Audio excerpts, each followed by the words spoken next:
magluluto tayo ng pinangat na tilapia. Ayan. So nilagyan na natin saging tong kawali. So ilagay na natin yung mga ingredients. Ayan.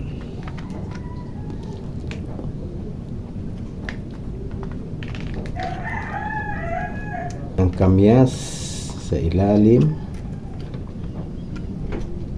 Tapos ipatong natin dito yung tilapia.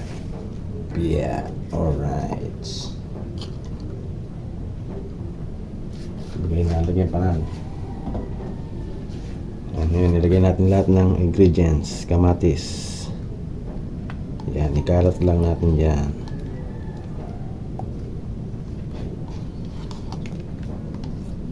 Tapos bawang.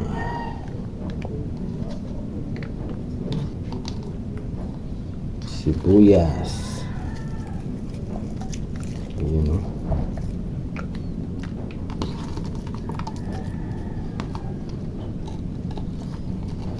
yan, mas maraming sibuyas mas masarap.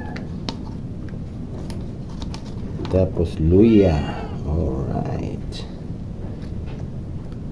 Yun, tapos daw ng sibuyas. So, yun,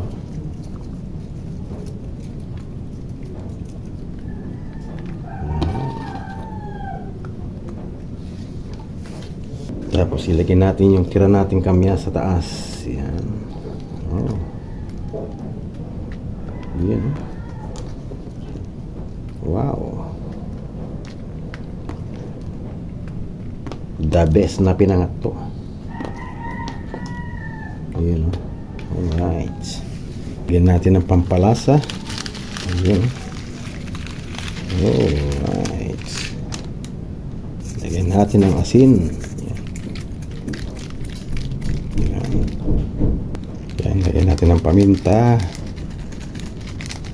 Oh, yan.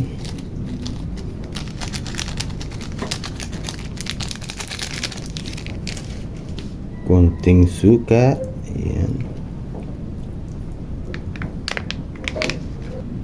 Lagyan natin ng teriyaki sauce. Yan. Yan ang magpapasarap dyan. Alright. Lagyan din natin ng konting tubig. Yan. Alright.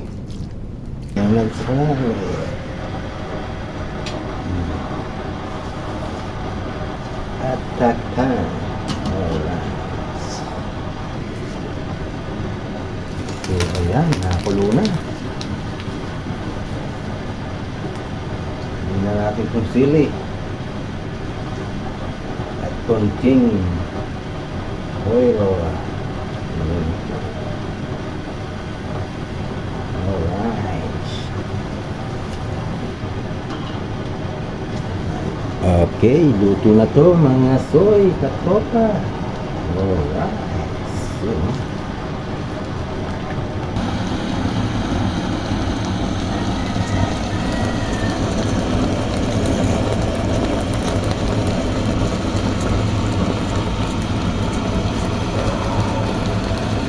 pinangat na tilapia. Alright, yummy.